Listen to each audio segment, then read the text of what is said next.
The small town of Ravenswood was known for its eerie atmosphere and dark history. Many of the residents believed that the town was cursed, and that the spirits of the dead still lingered among the living. One night, a group of friends decided to explore an abandoned house on the outskirts of town. The house had been vacant for years, and was rumored to be haunted by the ghost of a young girl who had died there under mysterious circumstances.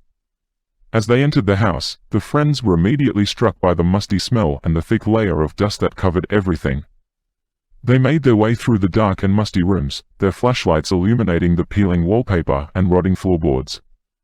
As they reached the top of the stairs, they heard a faint whispering coming from one of the rooms. They cautiously approached the door, and as they opened it, they were met with a terrifying sight.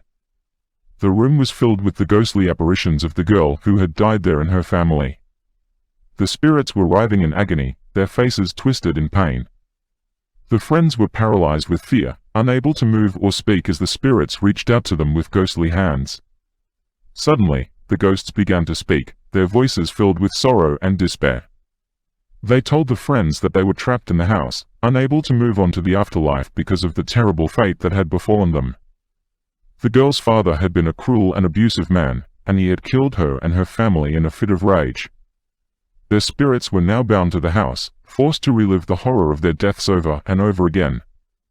The friends were horrified by the story, and they knew that they had to do something to help the spirits move on. They quickly left the house and went to the local priest, who was known for his ability to communicate with the dead. The priest performed a powerful exorcism, freeing the spirits from their earthly prison.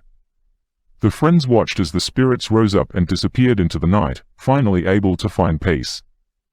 But as they left the house, the friends knew that the memory of the horrors they had witnessed would stay with them forever. They had seen the true darkness that lay within the heart of Ravenswood, and they knew that they could never truly escape it. The house stood abandoned, and the townspeople whispered that the spirits still lingered within its walls. The friends never spoke of the experience, but the memory of it hung heavy over them.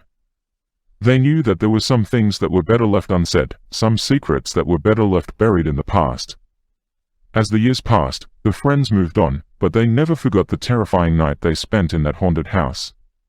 They knew that the spirits of the dead still lingered in Ravenswood, and they knew that the town would never be free of the curse that had been placed upon it. The house still stands, the door locked, boarded up, and the windows covered. But the residents of Ravenswood still swear they can hear the whispering coming from the house, and they still tell the story of that fateful night to anyone who will listen.